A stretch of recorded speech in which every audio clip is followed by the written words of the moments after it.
My name is Shumaila. And if someone had told me that love would ruin everything I ever had, I might have believed them. But love blinds you. Love makes you think with your heart instead of your mind, and that is exactly what happened to me. I lived in a crowded home, two elder brothers who were strict, two younger sisters who looked up to me, and parents who worried day and night about my future. What they didn't know was that my heart already belonged to someone I could not openly love, someone I was not allowed to meet, my cousin, Umar. Our families were divided by an old grudge. There were no visits, no greetings, not even a smile across the street. But love finds its own path. Umar and I secretly stayed in contact. We talked, made promises, dreamed of a future where we would finally be together. One day, Umar asked me to meet him in a quiet park. And for the first time, I gathered the courage to go. I still remember that moment, the soft breeze, the empty corner, and Umar sitting there waiting for me, like he had been waiting for years. When he held my hands, it felt like the world disappeared. When I rested my head on his shoulder, it felt like home. But happiness is never allowed to stay long in my life because suddenly my elder brother appeared from behind the trees.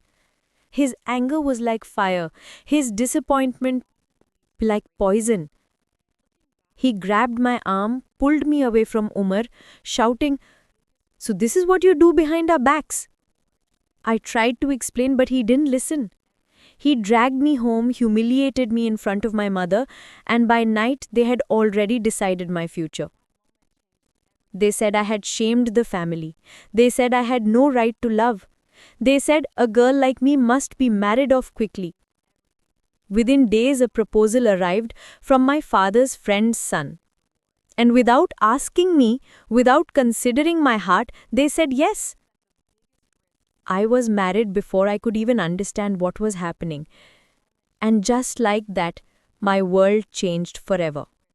My new home was peaceful, my in-laws were kind, my husband, a gentleman who tried every day to make me comfortable, never raised his voice, never complained, never forced anything on me. But my heart was not there. Every morning, I woke up wishing for a different life. Every night, I fell asleep thinking about Umar. My husband's kindness only made me feel more guilty because I could not give him what he deserved, love. One day, destiny twisted again. My younger sister called. Her voice sounded hesitant, nervous, almost guilty. She said softly, "Appi, Umar Bhai is working in your city now." My heart stopped. Old memories rushed back like a storm. After years of silence, Umar was suddenly close again. A few days later, she sent me his number. I tried to control myself. I tried to stay strong. But the heart has no discipline. I called him. The moment he heard my voice, he gasped and laughed softly with relief. He said he had been waiting for me, hoping that someday fate would bring us back together. He reminded me of all our promises, all our unfinished dreams. Slowly, very slowly, we slipped back into the past. We started talking regularly. We shared our pain, our regrets, our longing. Umar asked to meet me. I said no, then yes, then no again. But emotions win, always. One evening, when my husband was working late and the house was silent, I invited Umar over. Only to talk, only to see him, only to fill the emptiness inside me for a moment. That one decision became the beginning of my destruction. Umar came again and again, and soon our meetings became regular. We lost control of our emotions. We forgot right and wrong. We forgot consequences. And then, the worst happened. That night is carved into my memory like a scar that can never fade. Umar and I were in the guest room, sitting too close, talking too softly, forgetting that the world outside existed. Suddenly, a loud knock. A second knock. Then the door swung open. my husband stood there. His face had no anger, only hurt. Deep, painful, heartbreaking hurt. He looked at Umar first, then at me, and his voice was heavy, shaking, controlled. "So this is what you were doing when I trusted you." My entire body froze. Umar panicked. Silence filled the room like smoke. My husband continued.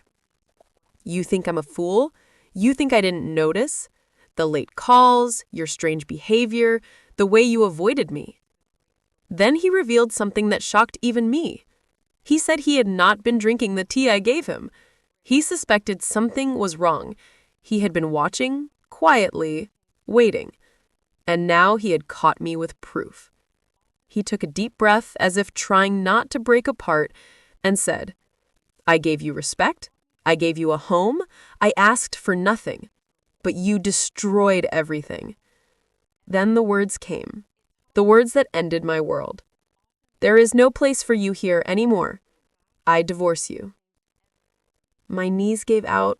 My heart collapsed. Everything ended in a single moment. After leaving that house, I contacted Umar. I told him everything. He said he would marry me, and he did. I thought I would finally be happy. I thought this was the love I had fought for. I thought this was the dream I had ruined everything for. But life is strange. Very strange. Sometimes the person you destroy your world for cannot build you a new one. And sometimes the love you chase with desperation is not the love that saves you.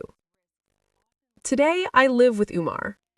But at night, when the world sleeps, I still ask myself, did I follow love, or did I follow destruction disguised as love?